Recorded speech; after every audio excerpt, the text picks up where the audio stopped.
We've had some technical issues this morning, but they have all been sorted out. You are very much welcome to Finanspanelen. This is a joint production between SNS and Institute for Financial Research. And we try to do this as interactive as you can. That's one of the ideas with this. You don't come here only to listen. You come here to ask questions or make statements or tell that you agree or do not agree or whatever. So please feel free, maybe not to interrupt. Maybe we should make the presentation. You can interrupt as well, that's fine. Okay. I'm used to being interrupted.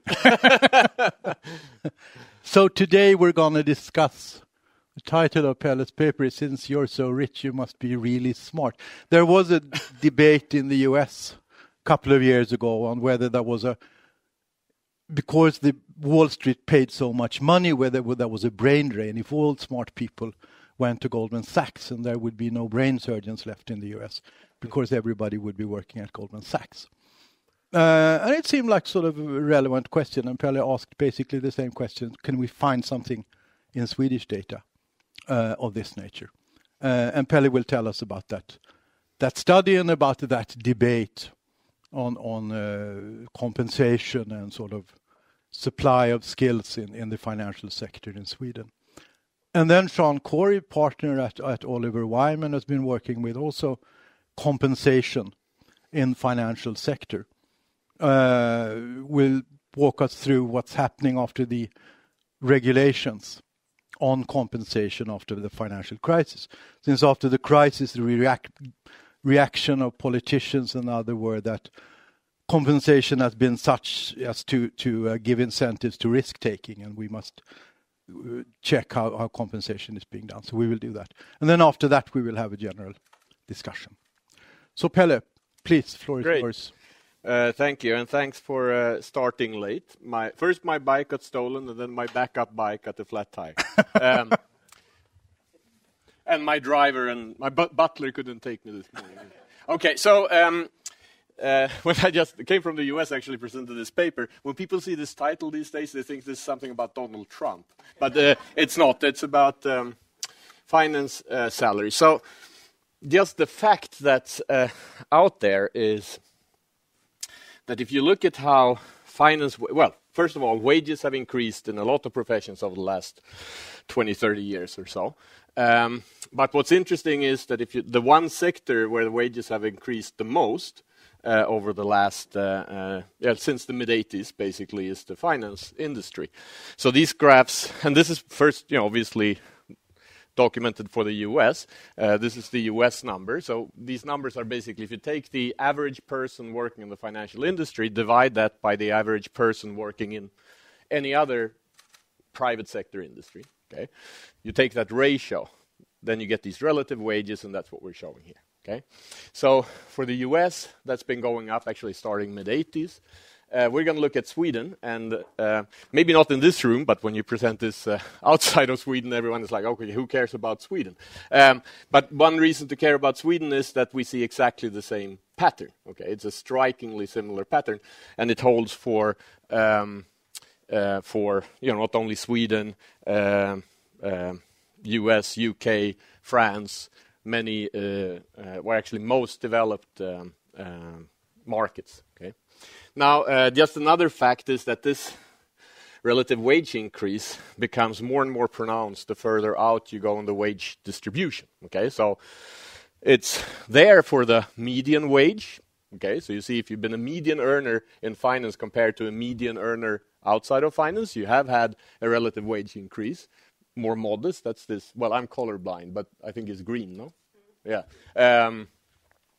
But if you look at the very top percentile, okay, so this number here we had to put in a separate graph because it didn't fit, but this is looking at the top 1% salaries in finance by year divided by the top 1% salaries non-finance private sector, okay? And there we've seen that that's gone from being 50% higher to, at least in before the financial crisis, being 3 times as high. So now, just one more sort of graph just to convince you that this is a fact that's actually there. you might not think it's the appropriate comparison is compare someone working in finance to everything else, including everything from plumbers to engineers to whatever, okay? So maybe we want to compare to the types of jobs that people working in finance would otherwise have had if they hadn't worked in finance, okay? So this is an attempt to do that. So if you look at, we kind of made up a composite industry consisting of IT, lawyers, accounting firms, and consultants, okay? So that's sort of, we argue, is a pretty similar type of, or alternative job for many of the people going into finance. Yeah. Yeah. Finance, is that a slice of banking or is it whole banking? Yeah, so it's a very good question. So we've for this draft we just have a very inclusive measure of finance, if you will. So anything coded in the industry code finance. Okay, so what does that mean? Well, the bulk of the people we're talking about, the bulk of these patterns are going to be driven by people working in the 4 big banks, basically, because that accounts for the most of the people working in the sector. And since we're doing everything here, kind of weighting every person the same, that's going to account for the bulk of these patterns. So this would include cashiers?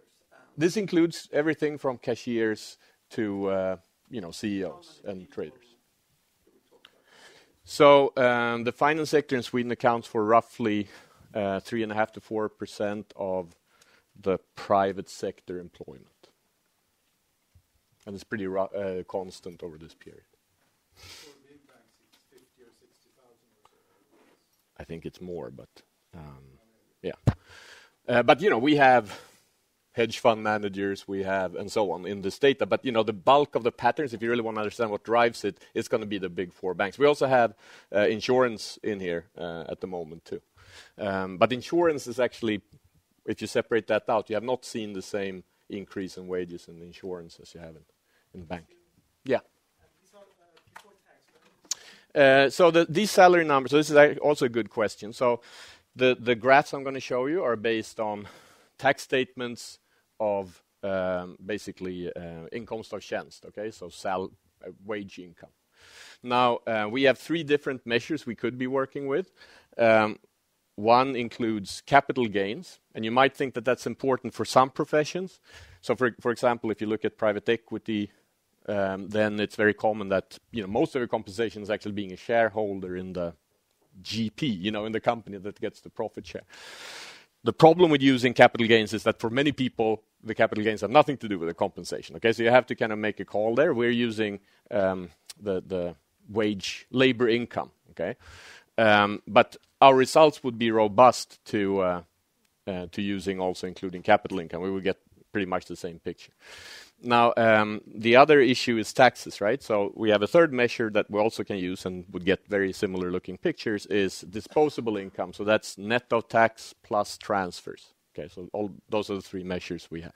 The thing that's going to be hard to capture is basically various types of tax optimizing schemes, okay, or setups. Which are common in parts of the industry, especially when people own their own firms. Okay, they have a way of doing that in a tax-efficient way. That's going to be very hard to capture. Okay, but on the other hand, since the bulk of the patterns are driven by people working at the 4 big banks, I would argue that that's less common for people, working, and that's for those jobs. Okay. So anyway, just a note here. Interestingly enough. In the early part of the period, finance was not the best paid sector compared to this composite sector. Okay, so if you looked at the relative to IT, law, accounting, consulting, finance salaries were like 90% of that. Okay, at the end of the period, they're 15% more on average. Okay. So, and this is, as I said, a pervasive fact we see in many countries. Okay. Now, the question is, why are economists interested in this? I think this is, why do you care? Well, some of you may actually work there, and then you kind of care. Okay, but why are economists interested in this question? Well, first of all, finance salaries has really become a research issue after the crisis. So a lot of people, I probably think it's a secondary effect, okay, maybe not the most important reason for the financial crisis, but there has been that debate that bonus schemes and compensation schemes contributed to risk-taking and led to the financial crisis. Okay, so for that reason, people are interested in understanding, what these wages look like. Now, the second one is, I don't think anyone has been able to escape the whole Piketty debate, right? So there's if we leave the finance in this, just in general in the world, okay, in most developed economies, what you've been seeing is that income and wealth disparities have increased, okay, over time. And a lot of what these Piketty and co-authors look at is, how much of the income does the top percentile or top 0.1 percentile earners or wealthiest people, how much does it account for of total economy, wages, or wealth? And what they basically show is that in most countries you've seen that top percentile or 0.1 percentile accounting for a bigger and bigger fraction of income and wealth in most developed countries. Okay, now finance is an interesting place to look to kind of understand why this is happening, because finance workers are indeed accounting for a higher and higher fraction of these top percentile or 0.1 percentile workers. So there's a famous paper by Steve Kaplan and Josh Rao documenting this for the US. I just put some numbers for Sweden up here. So if you look, for example, at the top 1 promille, 0.1% salaries, okay, in Sweden. In 1991, 16% of that 0.1 percentile worked in finance.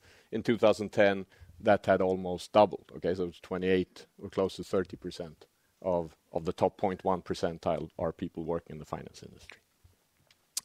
Okay, so now the third reason, and this is basically what Per was saying, is that, and this is actually for full disclosure, the paper we thought we would be writing would be the following. We would look at, first, document that people are increasingly going into finance, especially smart people, and then we would look at how does that affect things like productivity in other sectors. Okay, so that was our project. Now, that project got stuck on step 1, as I'm going to show you. Okay, but there's been a concern that if you have this sector where wages keep on going up and up and up, well, then more people would be drawn to that sector. Okay, and that could come at the expense, or at least I don't want to make a welfare statement of where it's optimal of people to work, but indeed it should affect the ability of other sectors to get the workers they would like to have. Okay, yes, Caroline. But if more people move in, then the prices would go down. Yes, one would think, but so there's an equilibrium argument here, and some of the models, the serious models about this, are indeed equilibrium models. Okay, but they the famous kind of academic studies are the ones at the top there, were done around 1990. And at that point, actually, people didn't worry so much about people going into finance, but even more about people going into law. Because in the US, it's obvious that lawyers contribute nothing to economic to the economy, okay? And more people became lawyers, okay? So what effects does that have on But this is not only true of finance. I mean, you have the famous Dutch disease. Yeah. Or Norway. Suddenly there is oil or exactly. big resource, and all talent is drawn there, and people have the same concern. Definitely. But finance has been in the kind of the viewpoint here. It's been like finding oil a lot. So, for example, totally objective observers like Paul Krugman have worried about this. Okay. So anyway, so that's something we wanted to document. Okay, to what extent is this true? Now, let me go to one of the leading explanations for this, which is really the one we're testing in this paper. So, in general, when people talk about increasing inequality, there are various stories. Piketty has a particular story, if you know that book, which has to do with people owning capital, getting higher rents as economy is starting to slow down. But I think the leading story is not Piketty's story. It's something called skill-biased technological change.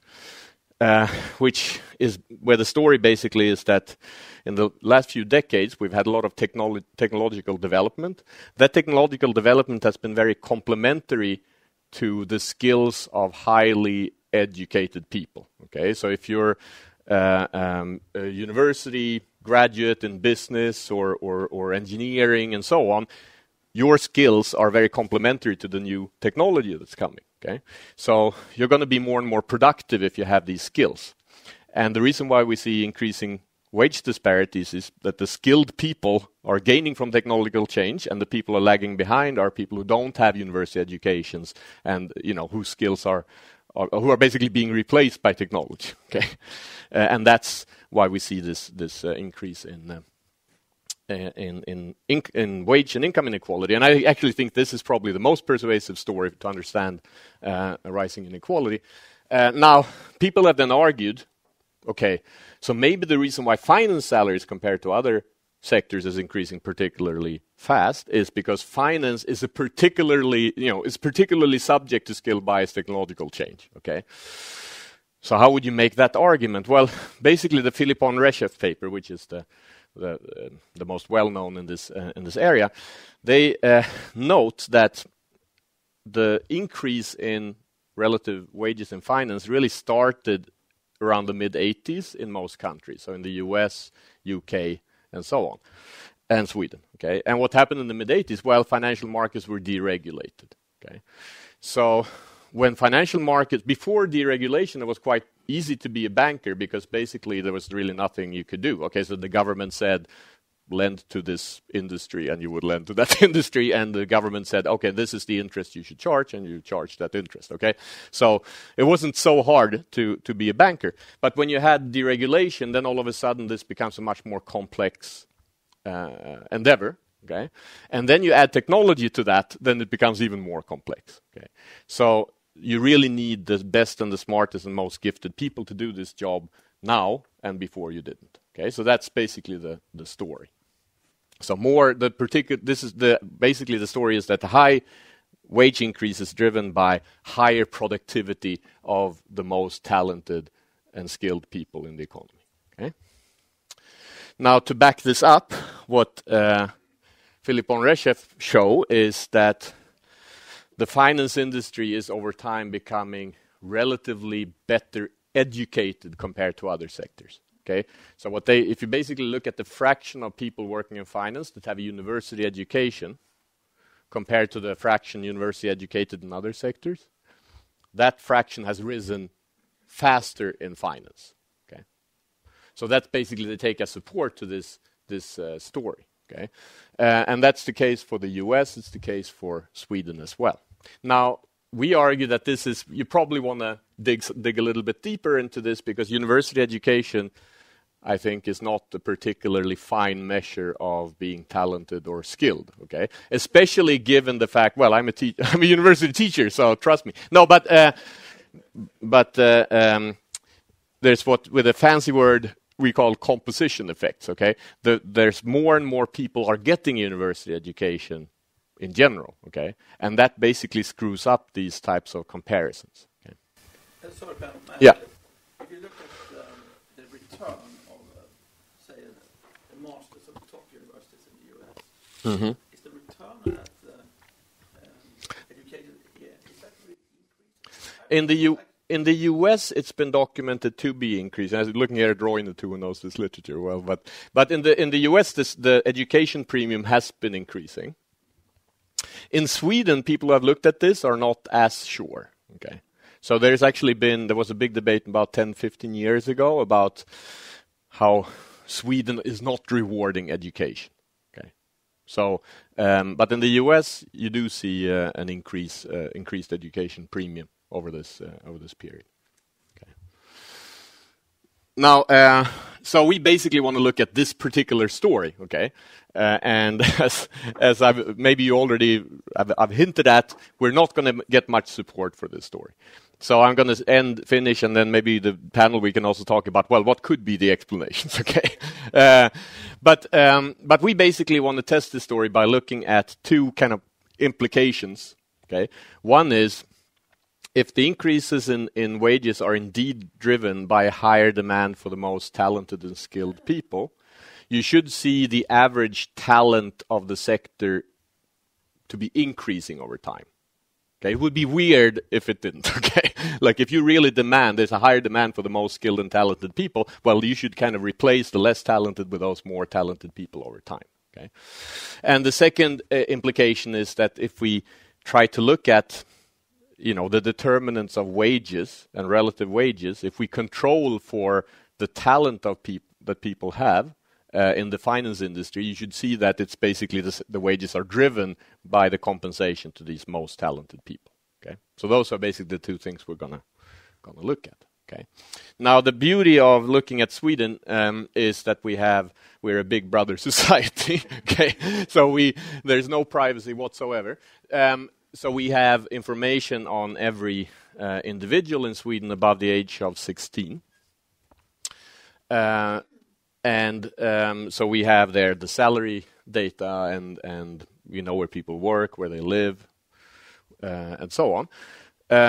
But the other thing that's cool here is that we've matched this SCB data set with military enlistment records. So this has been used in other papers in Sweden, labor economics papers. But so for those of you who are male in the room, you might recall that you had to go to mönstring, okay? You had to kind of try out for military service. And there you had to do an IQ test. You had to do a psychology interview where you evaluated on, well, you don't know what you're evaluated on, but as a matter of fact, you're evaluated on basically non-cognitive skills, okay? Actually, I'll move to this picture here. Things like willingness to assume responsibility, independence, outgoing character, persistence, emotional stability, power of initiative. Roine has worked with this type of measure before. And then the third thing they test you for is leadership. Now, this is interesting, I think, is an interesting variable, but unfortunately you would only be tested for this if your IQ or your cognitive skills were above average. So it's a bit, we only have this. Go figure. Okay, because the officers you've met, right? It's not like... Okay, but anyway, so we're going to focus most on the two top ones. So we're able to match this to the individuals. Now, one disadvantage of using this military service records is that we only have it for basically half the population, the men, because it was very uncommon that women voluntarily went ahead and did this for some reason. So to complement this, we also have high school grades. Okay, and these high school grades, as you know, what you think of a given high school grade might matter depending on whether you went to, N or vård and omsorg or whatever, and whether you went to which high school you went to. So we basically do a regression of grades on these talent measures for men, and then we get an implied talent measure for women. Okay, that also controls for which school you went to, which high school program you went to, and so on. So that we have a measure that covers the whole population. Okay, now, for those of you who are not aware of these military service scores, the way they work is that you're graded between 1 and 9. Okay, so in cognitive skills, 9 means you're about top 4% of the IQ population. 1, bottom. Okay. Now, so this basically shows you the distribution of these scores, cognitive and non-cognitive, in the labor market. One of the things you see, though, is that the ones, there are fewer ones than 9s. Okay, theoretically they should do this so that they're exactly the same. But obviously the issue is that if you're 1 in cognitive, you're much less likely to actually participate in the labor market. Okay, so you get. But anyway, that's the way it works. And the typical average Joe or average Anders okay, would have a 5, right? So that's the idea. Okay, so first hypothesis here. Is the average worker in finance becoming more talented using these measures over time? Okay. Now, one of the things you need to be careful with is whether the sector at the same time is growing. So if the finance sector is growing as a fraction of the population, even if you demand more and more talented people, you might not find them, right? Because you need to hire more and more people. So then you might not see this effect in the on the average talent. Okay, but as a matter of fact, the employment share of finance is pretty stable over this period, and if anything, maybe decreasing a little bit. Okay, that's actually holds for the U.S. as well. Now, that's something different from saying finance share of GDP or finance profits per employee and things like that. So profits per employee, I'm pretty sure has gone up, but if you look at GDP or value added per employee, that actually looks remarkably constant as well. But I think that has more to do with the way that we don't measure value added in the finance industry very well. Okay, so has the average talent gone up? Okay, so we basically show this in a couple of different ways. The most simple way is just looking at average score on these various measures in finance minus average score outside of finance. Okay, now, so that's basically what these figures are showing. And don't worry so much about the scales. The scales are a little bit hard to interpret in this 1 to 9 thing. You know, it's not clear what if there's a difference of 0.5. Well, it differs whether the average is up in the tail or whether you're in the middle, how you should think about that, okay? But the major point here is that, well, first of all, 2 points, okay? There's a positive number here, okay? So that basically tells you that the average person working in the financial industry has higher scores for cognitive skills, non-cognitive skills, grades. We also have logic and verbal and leadership, okay? So in some sense, people who work in the finance industry, maybe you should feel good about yourself from this graph in the sense that, well, I'm better than average, okay? So I'm worth my salary, okay? But the thing that you see, though, which is more specific implication of our hypothesis, is that if salaries are driven by an increasing productivity of these very talented people, you would expect the average talent pool to be increasing over time, and basically it's flat.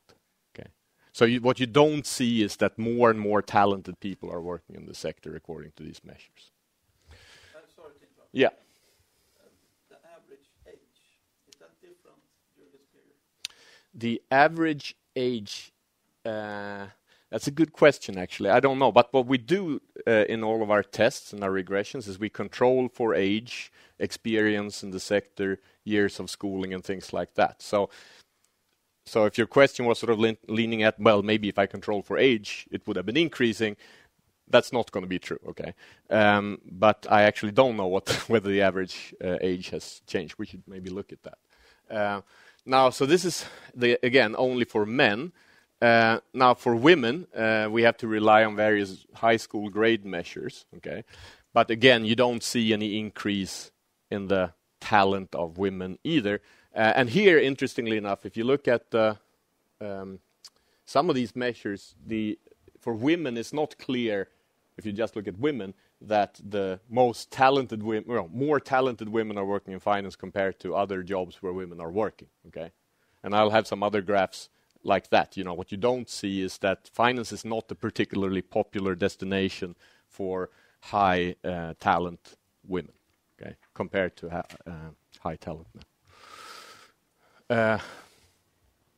Okay, so this I think gets to your question a little bit. So if you want to get at these different selection, maybe you want to look at people who enter, okay? Because the previous ones are basically everyone working at a given point in time, starting from 25-year-olds up to 65-year-olds, okay? But if you want to see the change in the selection of people, maybe you want to look at people who enter, okay? So our proxy of that is being 30, okay? But basically we don't see any increase in talent of the people entering either, okay? So that's not what's going on. Okay, so the third thing that's relevant is that, well, maybe the average isn't so informative. Maybe what you really is interested in is the superstars, okay, or the super talented people. Because again, as I said, the average is everything from bank tellers or people working in the mail room, okay, to the top traders, investment bankers, CEOs, okay? And maybe it's the latter group that you're interested in because those are the ones that you think are actually driving this wage increase. Now, just before I continue there, the interesting thing if you look at the wage patterns, though, is that even if you worked as a janitor or bank teller or administrative assistant, okay, one of the lower paying finance jobs, you have indeed seen relative wage increase over this period compared to other secretaries, administrators, janitors, and so on. Okay, so but it's not super high, but it's indeed significant across the whole distribution. But we may be more interested in the top talent. Okay, so so we have a number of different tests of this. I think this one is the most illustrative. Okay, so what does this show? So here is basically on this side, if you take the fraction of people with a certain cognitive score in finance minus the fraction of people with that cognitive score outside of finance. Okay, that's what you get. So just to give you an example, if you take the 9, so this is the top IQ people. The average in the population is about 4%, in the working population is 4%. Okay. Now, what you see is that if you look at that line here, it hovers around 0.01. Okay, so that basically means that the fraction of the people with 9s in finance is 5% rather than 4%. Okay, and if you look at this graph, what we do here is basically divide 5 by 4. Okay, look at this as a ratio. So how, relatively speaking, how overrepresented are people with a given score in finance? Okay, so as you see, the 9s, again, this thing with a little x here. Okay, that hovers around 1.2. That basically tells you that if you take 5 divided by 4, you get 1.2. Okay.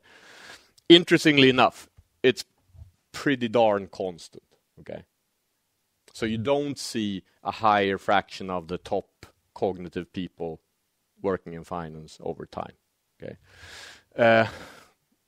What you do see, I guess, is a little decrease in these this one, like the 7 and 8, okay, and an increase in average people, okay, over time. So this is for cognitive. Now, non-cognitive, again, same general picture, no change. I think the interesting thing with non-cognitive, though, is that here is you actually see an even bigger overrepresentation of people with the highest non-cognitive skills in finance. It's not changing over time, so that's our main point of this paper. But if you look at the ratio of people with the top cognitive score in finance divided by the ratio of the people with non-cognitive, okay, social skills, persistence, nice, people skills, okay, then the ratio is like almost 2.5. So if you want to think about what kind of skills finance loads particularly heavy on, it seems actually to be more the non-cognitive than the cognitive.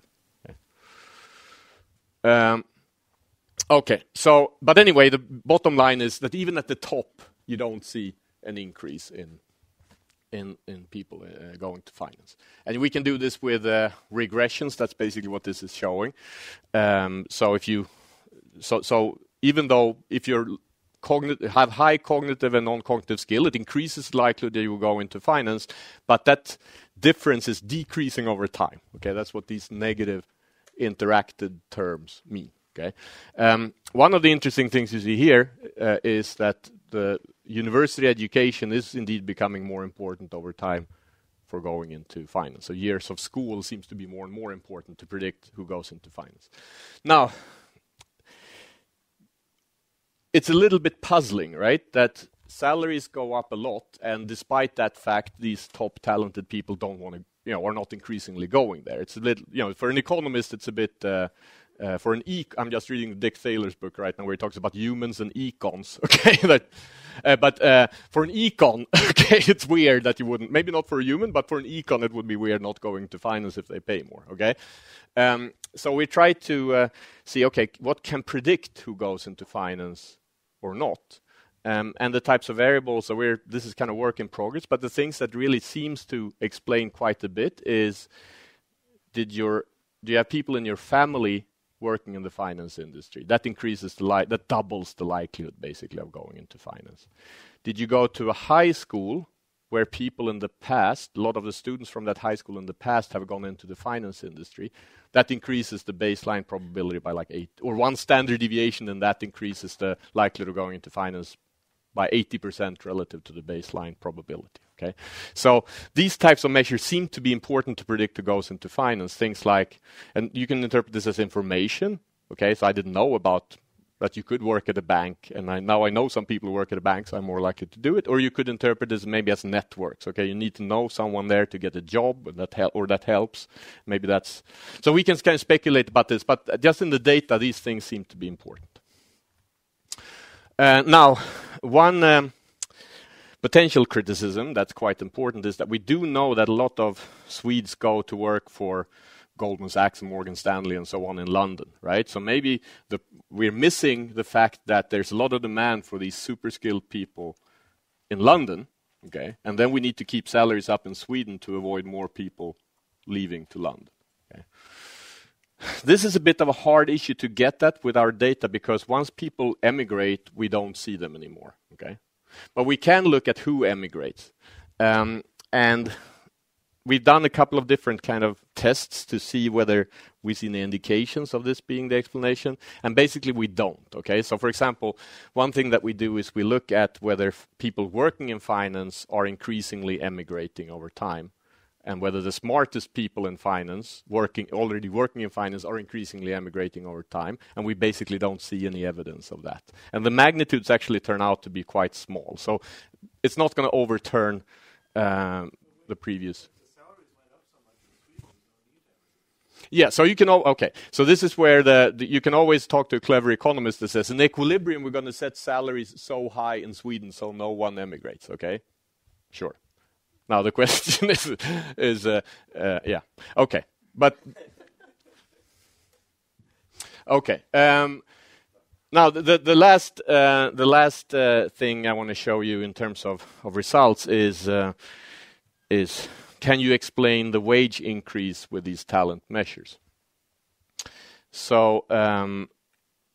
And by the way, you might say, well, haven't you already shown that it's not becoming more talented? How could it explain things? Well, it could still explain things, okay? So even if talented people don't want to go into finance for whatever reason, it could be still that the people who are really talented working in finance are the ones getting rewarded the most and benefiting the most from this increase. Because we already know that there are more talented people in finance on average than in other sectors, right? So this story still could work, okay?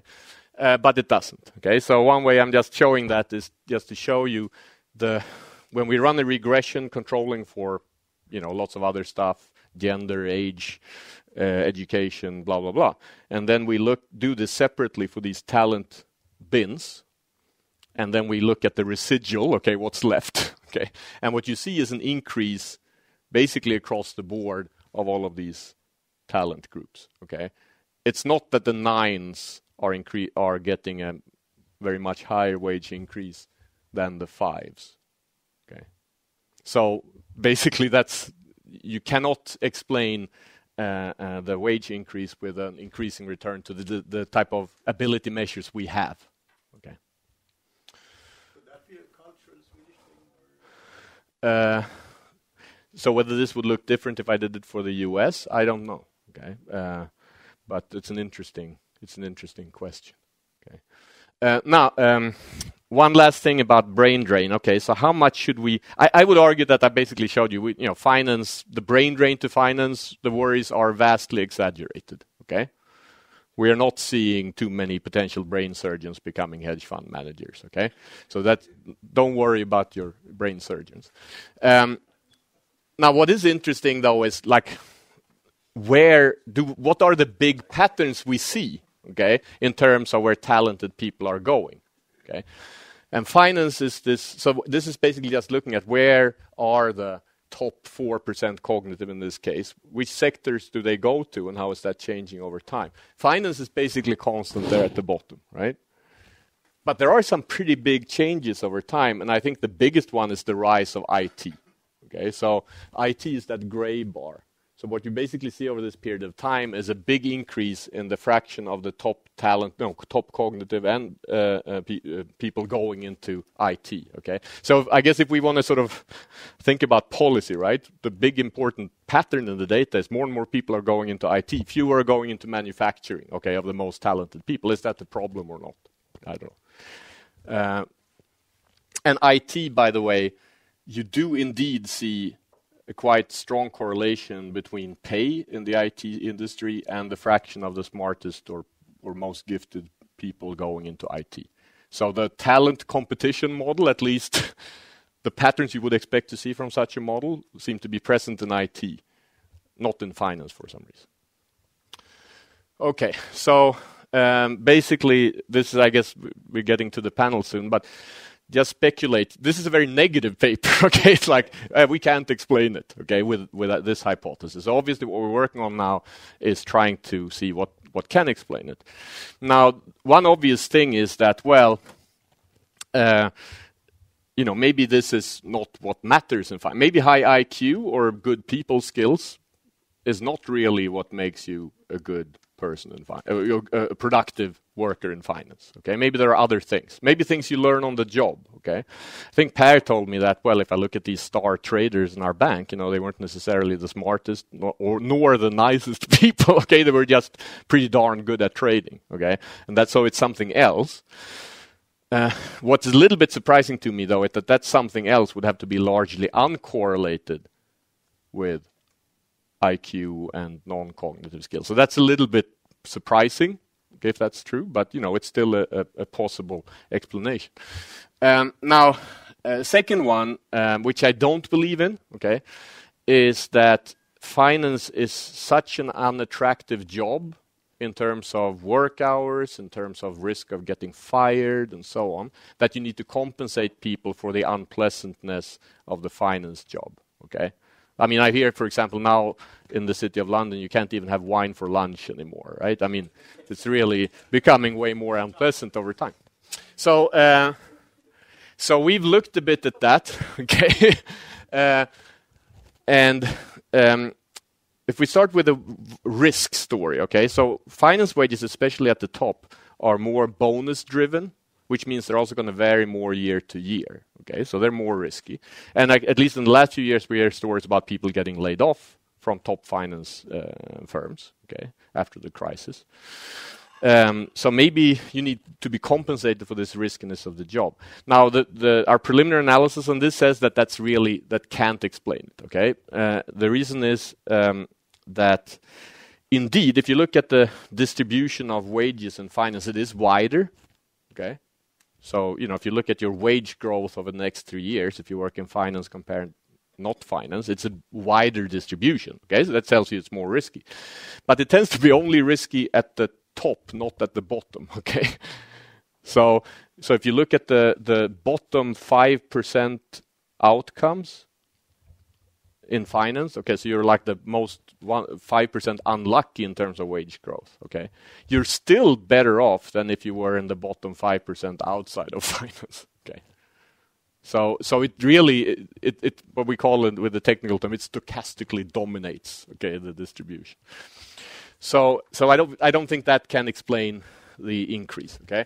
Now, we're also now getting some data on working hours, and we're not finished analyzing that yet. But my hunch, though, is that sure, if you work for an investment bank, you have terrible hours. Okay, problem is you have terrible hours in 1990 as well. Okay, so you can't work much more than 100-hour weeks. Okay, and they did that already in 1990. So I mean, it's not. You could say maybe people's aversion to working long hours has gone up over time. Okay, that could maybe work. Some preference story. Then the other thing is that basically there's some what we call rents, okay, that are increasingly going to people working in finance. So what does that mean? Well, the last point is basically, well, just for some reason, if these banks are just making more and more money, you automatically get some percentage of those profits. Okay, you have some bonus scheme, bonus pool, which is some percentage of profits. It's been the same percentage of profits all through, okay, and you just get that bonus pool is just growing per person, okay. begs you the question for why you have to do this, okay? Because in the competitive labor market, that would not necessarily be true, okay? Or in a competitive product market, for that matter. Now, there's one story of this which is kind of interesting, which my old friend Ulf Axelsson has written a paper on this, which basically, if I use the theoretical explanation first, okay, that finance is a very moral hazard intensive job. Okay, so if I want to explain that in layman's terms, the cost of someone screwing up in finance is really high. Okay, if you put in 1 0 too much before you push the button, that could have pretty catastrophic consequences for your firm. Okay, so what you want to do as an employer is you really want to reward people for not screwing up, because the cost of screwing up is really big. Okay. Now, what you can show theoretically is that will give rise to some rents, okay, to people. They will be paid above their reservation wage. Okay. And if finance has become, the cost of screwing up, okay, has increased over time, and you could argue it has that, right? Because maybe some trader who controlled a book of 5 million euros in 1990 now controls, trades 500 million euros, okay, then the cost of pushing the wrong button has gone up by a factor of 100, right? So it's worth to pay these guys for not screwing up. That value has gone up over time. That could potentially explain the increase in salary. So that's their story, okay? But anyway, that's where we are. So this is kind of work in progress, and we're going to go at these various explanations in our work going forward, but I look forward to your comments. Thank you very much.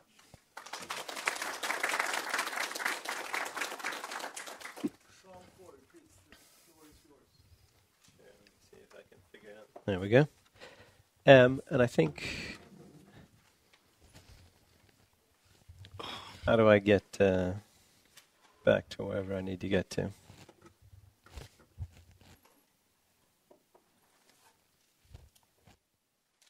Thank you. Thanks, Billy. I think I'll keep my comments relatively short. And I thought last night when I was preparing, I came across a great quote to frame, I think, the last page that Billy had, but also, I think, where we're at today and where we're going. And it's a paper we wrote for the G30. It's about conduct in the banking industry. And the quote is, "Pursue a straightforward, upright, legitimate banking business. Never be tempted by the prospect of large returns to do anything but what may be properly done under the National Currency Act. Splendid financiering is not legitimate banking, and splendid financiers in banking are generally rascals or humbugs." That's from December 1863. Right? So the world hasn't changed dramatically. I think we'll come back to some of the things that Pelle talked about, because one of the things that keeps us busy and focused is actually the deregulation that happened in the 80s and the increase in leverage may have a distorting impact on some of the analysis that Pelle's done. But I thought for most of you who are in the financial services industry, it wasn't so strange that you're smarter and you get paid more, right? Mm. The issue actually is that you've been getting paid more at a higher rate without getting smarter, basically, since deregulation. And unfortunately, the data ends at 2010, because I think actually the data set, when you go back to deregulation to 2016, where we are today, may actually add quite a bit to Pelle's discussion there. So I continue to see the industry, attracting top talent. I think the IT picture that he put is relevant. And I use the broader definition of banking, so I'm including hedge funds, PE, and everything. And there's some pretty big skews, I would assume, within the financial services industry. But I think one of the big issues by the data, and why I say it may tell more, is actually the picture may continue up. Right? Because if you think about banking today, right, and you think about the reputation of a banker today, right, it's a lawyer in the U.S. It's back when I graduated university going into the defense industry. wasn't a great thing to be at a cocktail party describing that you made bombs, right? It's no longer a great thing to be at a cocktail party saying that you're a banker, right? It's a similar issue because the industry today is not managing the conduct risk.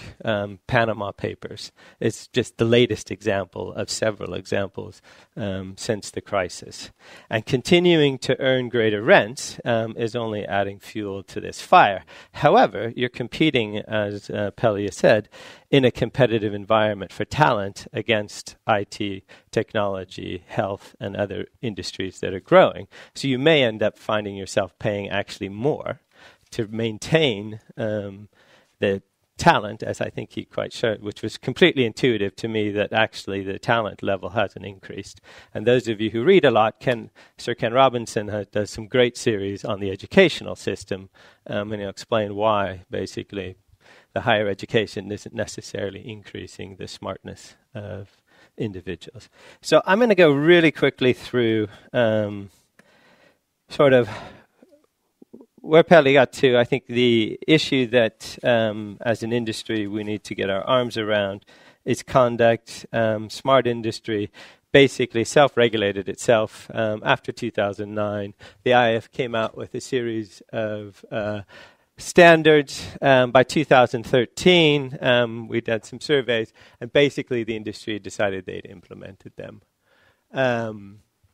What we're working on today, and I guess I didn't do in the introduction, Oliver Wyman, for those of you who don't know us, have been doing work since the early 80s in how to basically performance manage a financial institution. Part of that work has always been how to share the wealth, getting some objectivity into the bonus calculation in particular. As of recent, though, it has a lot more to do with actually managing behaviors in financial services relative to the financial. So measuring performance is still a problem. Deferrals, malices, and clawbacks, that's basically what the industry decided they put in place to take money away from people who had displaying poor behavior. So back to Per's point about the traders that were mean people, actually start taking money away from them and redistribute it. And then conduct, culture, and compensation are things that will drive basically financial services compensation over the next cycle, I would say. It'll be, it'll be sort of old hat at some point, but that's sort of back to, trying to understand the statistics. From deregulation until the crisis, basically wealth distribution was based off of financial performance and basically financial performance alone, right? It could have been broader issues. Today, people are looking at trying to broaden that picture out. And basically, you'll hear most CEOs in financial services industry talking about culture. And the framework that they'll have, basically top-down, is really understanding the messaging, how that ties into performance management, and most importantly, how that ties into penalties. I won't spend any time on it or that. I think the interesting example to demonstrate the change, and back to sort of, maybe we'll put back up the last page of Pelle's paper, we'll have the conversation, is basically this is one of the top, I guess the top 25 bank in the world, basically changed about 3 years ago now, right? They decided culture was their biggest problem. The chairman of the board, CEO, sat down and decided, what should we do? Basically, where objective performance was before that, in their mind, 100% of total compensation, and then there were some subjective elements, so it wasn't completely objective, right? But it was really based on how well are you doing in producing value to the business, and that value being defined as financial value, right? They've flipped it around to basically that's 50% of what they're going to pay, right? Or what your total compensation is, and 50% is cultural, what they call cultural alignment.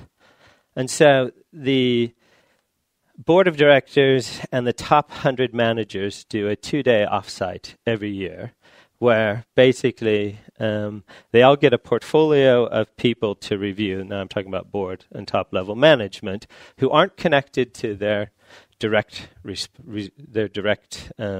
responsibility, and do an objective review of engagement in company interests, the ability to lead, ethical performance, and visibility of embedding values. And that basically reduces people's compensation or increases people's compensation by 50%, which will eventually, if implemented industry-wide, impact the data. And then review is, Anglo-Saxon world, a little bit more difficult when we're in Sweden, but basically also the other process is, in particular, people who aren't on the cultural alignment, underperformers are weeded out to basically make a point through time. I present this because if you look at the debate and the argument in the Swedish industry today, there is a debate raging around compensation, but there's just as big a debate raging around conduct of our largest financial institutions. So back to, I guess, again, I'll be quick. Basically back to Pelle's paper, his argument. When I was reading it, I was actually expecting, before I started, your original hypothesis to be played out.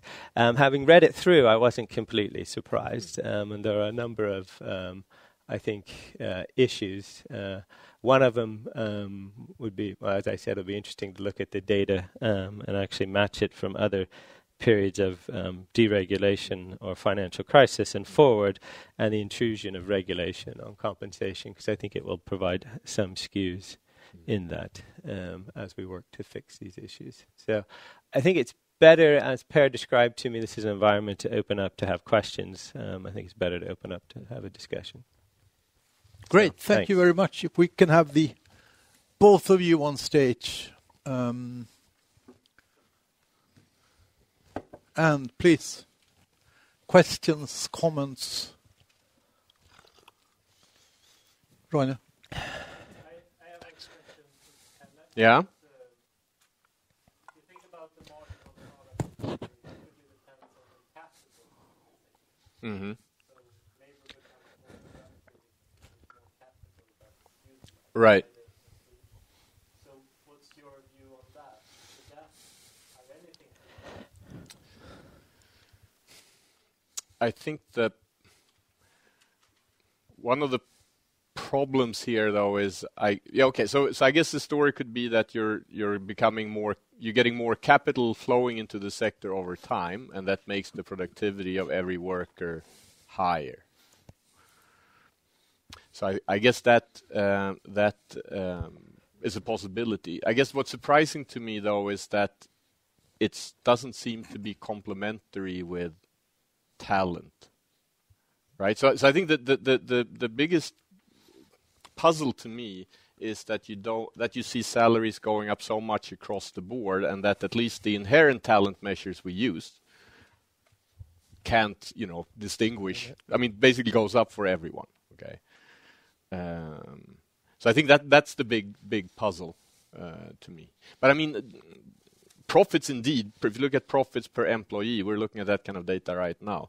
It has gone up. I mean, as someone told me, I gave this paper a few days ago. Well, okay, sure, salaries go up, but the money has to come from somewhere, right? So it must be that it's because these banks are more profitable. Okay, it's sort of profit sharing. Yeah, but the question is how in a model you write down do you get that actually to be optimal? That's the interesting. I think if you look at your data, it ties very well with deregulation and the phenomenal increase in leverage in financial services industry. Why? Now, as the industry is deleveraging, how will that impact the relative premium that's being paid? We're actually we currently got data up through 2014 at least, so a couple more years, which we're currently looking at. So we'll see if we find any interesting patterns. Yeah. Okay, Thomas, Nicolas. I think there are two periods here. One period being from 1980 to approximately 2008. Another period after. And if we look at and it relates to the previous question about capital per employee. But I would add to that the return on equity in the whole industry has increased in the 1980s up until basically now. Yeah. So more capital and higher return on capital. And I assume that you would find similar pattern of increasing relative wages in other capital-intensive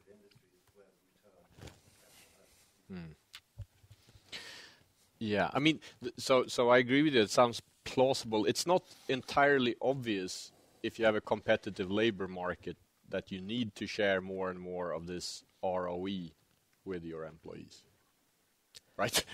Right. So I think that's but. Yeah. So I think one implication of this whole research is that we don't have a particularly competitive labor market. We don't have a particularly high sensitivity of when people decide on their future career choice. They don't seem to be particularly sensitive to lifetime expected wages. Yeah. Okay. So our classical kind of frictionless neoclassical labor market model work. Yeah, I mean, we knew they didn't work perfectly because there's unemployment, okay, but in the world, but they work even less well than we thought. But yeah, the market structure in Sweden is sort of with the 4 big banks. It's sort of that could be part of the explanation. Sorry. Additional comment to that, something that the labor market, but also the industry structure has changed as well. Because sitting in a bank and heading up as a management organization, you are competing on skill with the hedge fund manager, and if you're private banking, there come independent wealth managers popping up. Right. So there have been a situation where there have been independent players competing about the talent, which the bank need to face as well. So that seems also plausible to me. I think the curious thing, though, is that we don't see that the salaries have gone up just for these talented people. Then you in the bank have spillover effects. Yeah. Exactly. So one possibility is that there's increasing competition for the most star traders, star asset managers, star investment bankers. And you have to pay those guys more and more not to leave, maybe. But then that kind of spills down to everyone else working in that who's not as talented, potentially. So that's actually something that we're going to look at more specifically, that hypothesis. And there is indeed, I mean, this could be optimal, right? It might be hard to have an organization where one person is paid 100 million and the second best person is paid 1 million, right? That might not work, okay? So you kind of get this push up on everyone's salaries. Yeah. Sean, I was going to say on that, just if you look outside of Sweden, actually since I think Thomas is right, since 2008, actually the inflation in salaries in control positions, so risk management, compliance in those areas, far outpaces the front office. I have the date. That's a very recent phenomenon. So basically, you're seeing the shift, which you're beginning to see in this marketplace as well, right? There's more debate on that, and so back to my earlier point is, I think in the sort of overall data, your premium will continue, but it would be more for negative reasons than positive reasons. Right. Sean, can I ask you? You showed in the presentation that after the crisis, the regulator has been changing the rules for compensation in the financial sector, and they are sort of different. And now Pelle tells us that we don't really know what they are compensating people for in the financial sector. So sort of what will be the effect of the set of rules that have been introduced on compensation? So I guess if you think about, I would say there are two sets. The regulators basically became very intrusive, in particular for those that they helped bail out. They set very specific requirements for compensation packages, which was to eliminate bonuses primarily and try to hold down. Parallel to that, and driven by basically the large investment banks, right as the crisis were going, there was a huge debate on what we should do, and that's where the IF basically produced their industry rules that I showed. And the intended impact of that from both sides, I think, is to, and we'll see if, over years how successful we are, is to tie compensation more closely with value creation. And as Thomas read earlier, is the other thing the regulators are doing is increasing significantly the level of capital being held by institutions. If you take the capital position in 2016 and the capital position in 2007 for the same bank for the same risk, it's about 4 times. Yeah. Right, which will again, there's a cost to that, and there's a competitive market out there, so you can only take so much from your client. That eventually will impact what I would say is just the distribution between employees and technology, right, and then through compensation should go down. However, as Pelli pointed out, and there probably is some research, is the number of employees should go down as well. So maybe the concentration effect makes up for it. I don't know. But we'll see, I think, over time. Okay, we have time for one last question, please. Yeah, it would be very interesting to see how the regulation has affected this issue, because since 2011 we can see from PwC and being financial or consultants, we can see that a lot of firms changed from bonuses to fixed income instead, and that means that they had to raise the pay for a lot of people instead of getting variable bonuses, and this means that other people in the same bank or in the same firm has to also have a raise, so that will drive everybody's fixed pay. Interesting. Maybe that could be something that would show if Yeah. I mean, so far, our data set now ended 2010, and we didn't see much of a huge drop in the period we had, but now we're getting data through 2014, so we could actually look at what's been happening. But that's an interesting comment. Okay. In which case I think we will end the seminar. I know that some of you have 9:30 meetings, and we are careful to keep on time. So Pelle, thank you very much. Sean, thank you very much. Thanks. Thank you.